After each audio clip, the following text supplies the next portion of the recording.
Hola, bienvenidos. Hoy te voy a enseñar cómo cambiarle el nombre a tu canal. Para eso vamos a ingresar en el botón de personalización del canal. Como puedes ver en la información básica del canal, por ahora se llama Tutoriales Fáciles para Inexpertos. Ese es el nombre que vamos a cambiar. Para eso vamos a entrar en Configuración, Canal, Configuración avanzada, vamos hasta el final, configuración avanzada del canal,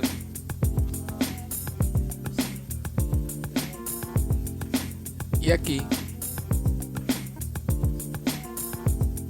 procedemos a cambiar el nombre del canal.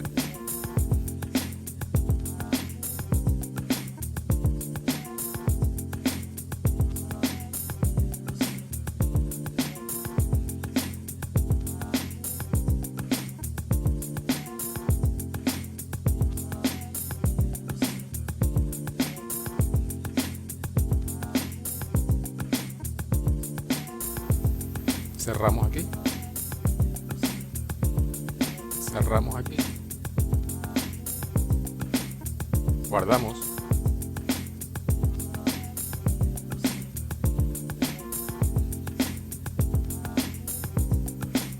y como puedes ver ya el nombre cambió.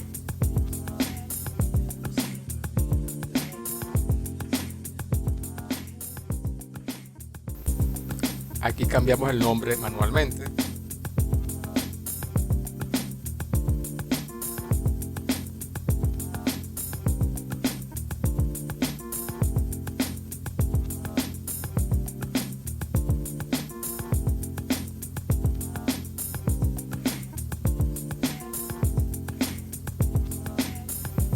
Publicamos,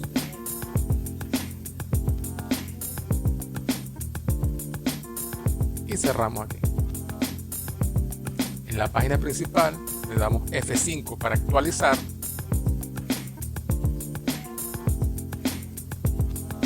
y listo, ya el nombre cambió.